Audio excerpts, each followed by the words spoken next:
Thank you, Mr. Chair, and thank you everyone for being here today, especially the many members of our audience whose lives have been upended by the scourge of fentanyl. It's estimated that 97% of illegal fentanyl entering the U.S. comes from the People's Republic of China, which I'll refer to as the PRC, as you can see right here, 97%. Now here are the fentanyl deaths in China in 2022 compared with the fentanyl deaths in the United States that same year. As you can tell, there were 0 reported fentanyl deaths in China and over 76,000 in the U.S. in that year alone. In America, we can't understand for the life of us why the world's leading producer of fentanyl experienced 0 deaths while we had 76,000. And this is not just an American problem. Across the world, fentanyl deaths are soaring, but apparently not in the PRC. That discrepancy is the reason we're here today. And that's why we conducted a bipartisan investigation to better understand the CCP's role in the global fentanyl crisis. We certainly have a demand problem, and that's something that we need to work on in the United States. But it's undeniable that there's also a supply problem, and that the overwhelming majority of fentanyl precursor chemicals are being supplied by PRC chemical companies. Across multiple administrations, Democratic and Republican, the U.S. has requested that the CCP take action against PRC companies that export fentanyl precursors for illicit purposes. But simply put, as our bipartisan investigation shows, the CCP has not taken enough action. This lack of action is simply unacceptable.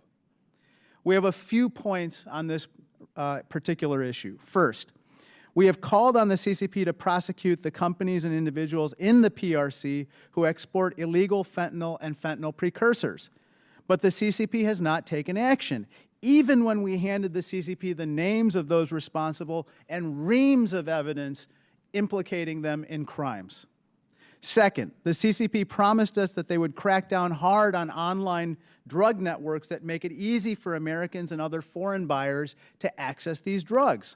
But as our investigation shows, unfortunately, the CCP has not performed this crackdown either. Further, we asked the CCP repeatedly to regulate their chemical companies and put them on notice that the drug trafficking they do abroad is illegal under their own laws. But they didn't issue a public notice to their companies about this issue until just a few months ago.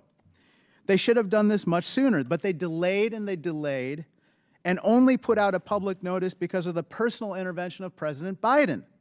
It's a positive sign that President Biden and Xi Jinping have reestablished the Counter-Narcotics Working Group, and members of this group are actually meeting in Beijing right now. But Congress needs to act alongside the President in getting the CCP to take immediate action to stop the fentanyl crisis now. The American people are demanding it. There must be accountability.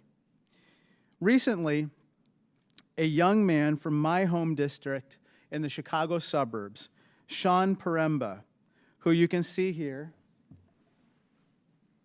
was found dead from fentanyl poisoning. He was found dead lying on a cold bathroom floor where he had been for more than 4 hours. Sean was an actor, a guitar player, and a 5-time national champion in the American Karate Association. He left behind a fiancée, 2 kids, and his 2 parents. He was only 27 years old when he died. We are here today because of the searing pain of Sean's family and of so many families like Sean's who are here today. And that is why we conducted our investigation into the CCP's role in the fentanyl crisis. And that's why we must act. We must act on our report's policy recommendations. It's time to address this crisis now. Thank you, and I yield back. I thank the